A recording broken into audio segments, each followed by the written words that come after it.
At noon, March 18th, the great trial began at Circuit House, Ahmedabad.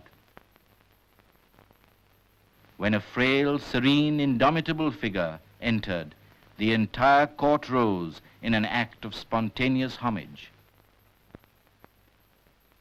Gandhi was indicted on 3 seditious articles published in Young India.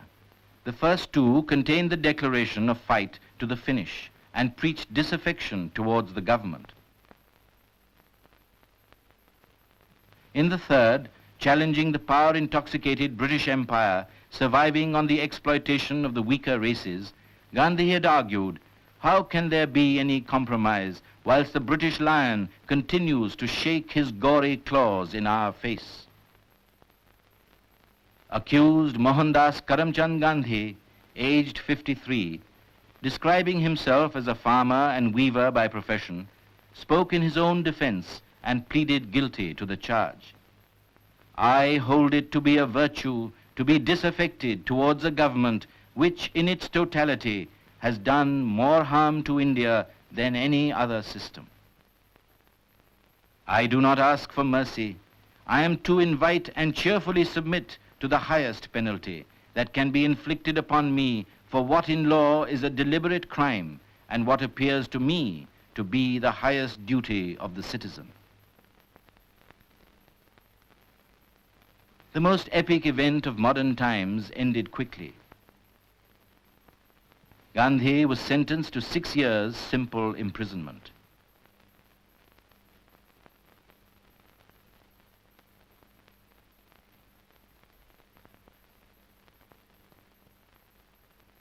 The embodied symbol of the Indian nation disappeared as the gates closed behind him.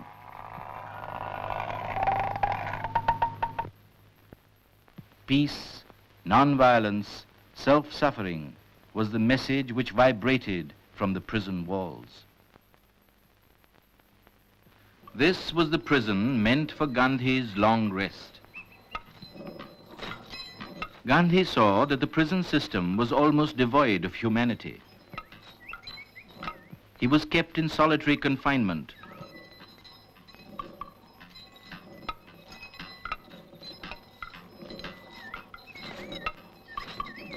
The jail manual was applied to him rigorously. He was subjected to search daily before lockup. His resistance as a satyagrahi ceased and obedience was resumed as a prisoner, though he respectfully declined to be humiliated.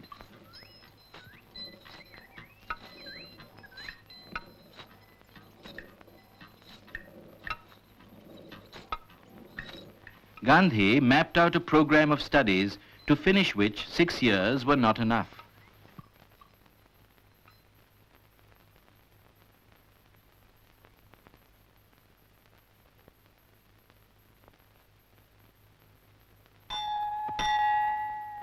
He accounted for every minute of his time.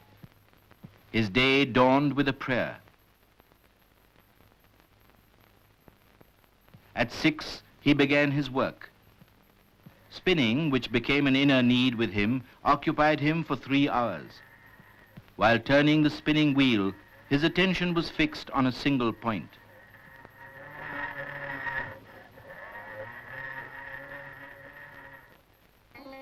Believing that every spinner should learn to card, he engaged himself in carding for an hour.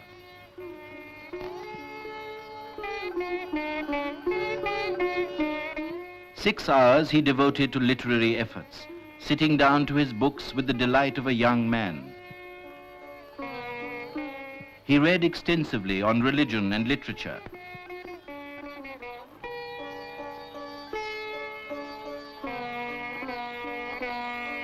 He studied over again the Hindu scriptures and works on Islam, Christianity, and Buddhism. He also read on social and natural sciences.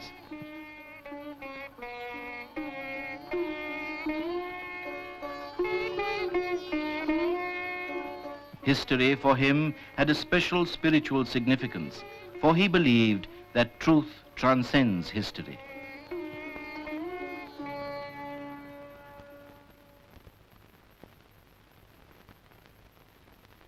In prison, Gandhi was as happy as a bird.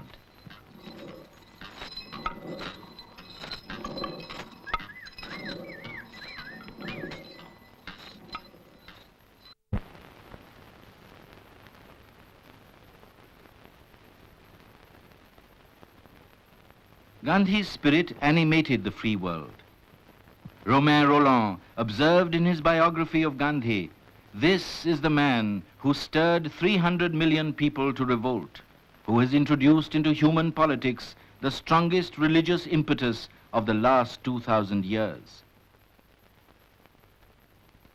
The walls were no barriers to his thought.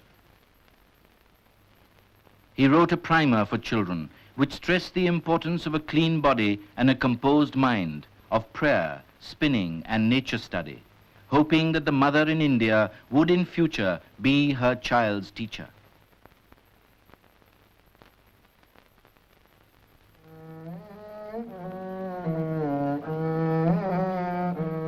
"22 months of the prison life had an adverse effect on Gandhi's health. On the night of January 12, 1924, amidst a violent thunderstorm, state prisoner Gandhi was operated upon in the Sassoon Hospital, Pune. The electric light fused during the operation. The appendectomy had to be finished by the light of a hurricane lamp.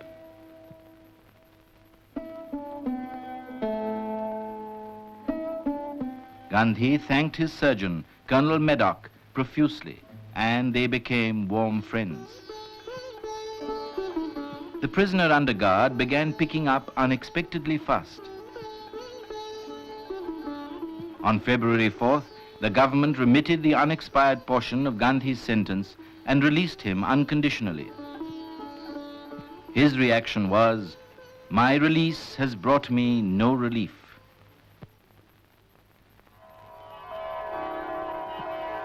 Early in March, Gandhi came to Pamban at Juhu by the seaside near Bombay to recuperate. He enjoyed the beauty of the landscape and recovered slowly.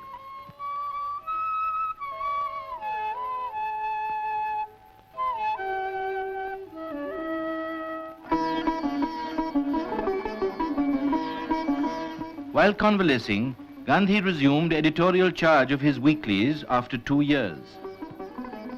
"I had hoped for release by an act of a Swaraj parliament," he wrote, "but that was not to be. We have yet to attain freedom. I have no new program. My faith in the old is just as bright as ever." It soon became obvious to Gandhi that the only question before the country was that of Hindu-Muslim unity, which was both necessary and natural. The triumph of communalism over national interest weighed heavily on his body and mind.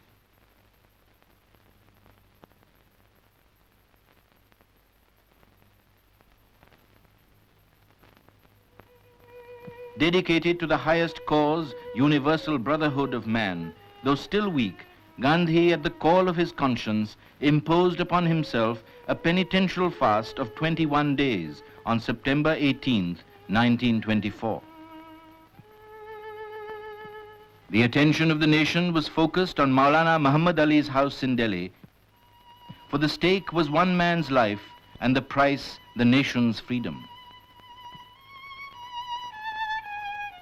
Gandhi appealed to end the quarrel, which was a disgrace to religion and humanity.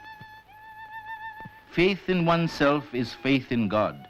If we have that faith, we shall cease to fear one another.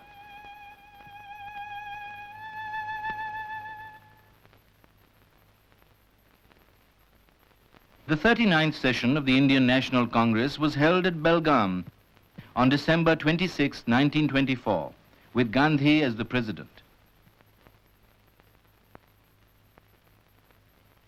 He induced the Congress to accept the spinning franchise, making labor in the form of a contribution of self-spun yarn as an alternative to 4-anna membership. His concluding remarks were, "Satyagraha is search for truth. Like Swaraj, it is our birthright." Throughout 1925, Gandhi traveled ceaselessly to be morally prepared for future political opportunities. Fiery and passionate words flowed from him. "Our ability to reach unity in diversity will be beauty and the test of our civilization. My Swaraj takes note of the weakest of the weak. It will come not by the acquisition of authority by a few, but by the acquisition by all of the capacity to resist authority when it is abused. Gandhi regarded untouchability as a fiendish sin. Anything that is prejudicial to the welfare of the nation is untouchable, but no human being can be so.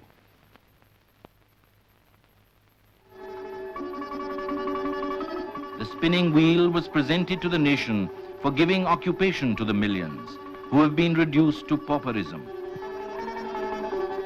Charkha is intended to realize the essential and living oneness of interest among India's myriads. It is criminal to displace the hand labor by the introduction of power-driven spindles. If India was really to prosper in her villages and not in her cities, the spinning wheel was the only instrument of its prosperity and freedom.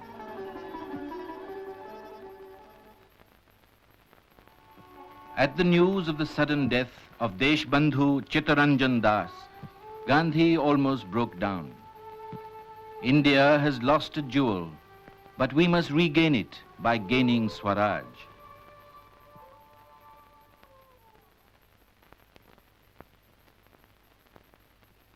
On the expiry of his presidential term, Gandhi took a vow of a year's political silence and immobility, for he believed that silence was the language of cosmic adoration.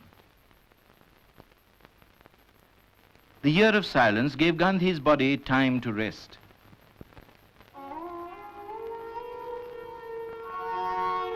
He devoted more time to the inmates of his ashram and kept in touch with the people through his journals, trying to awaken and strengthen the nation from within by advocating social reforms.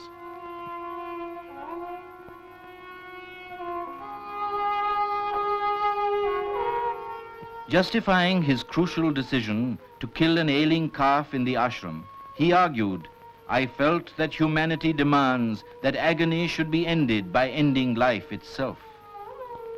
After a calm and clear judgment, to kill or cause pain to a living being from a pure, selfless intent may be the purest form of ahimsa. To cause pain or wish ill to take life of any living being out of anger or selfish intent is himsa. He gave discourses on the New Testament, the Gita, and the Ramayana. The central theme of the Gita, according to him, was the renunciation of the fruits of one's action.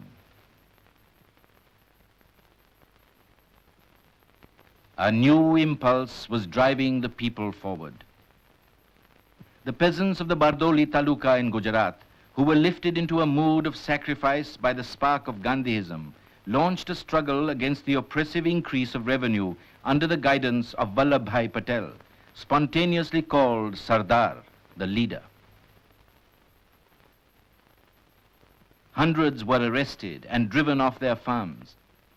Their property was attached and confiscated.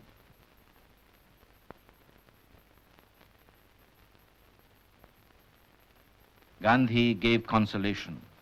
Those who have stout hearts and hands need never fear loss of belongings. They will have lost their positions but kept their honor. People driven by the nationalist spirit that was awakened in the country greeted the Simon Commission with black flags and angry shouts of "Go back." The Commission was touring India in connection with constitutional reforms. The repressive measures of the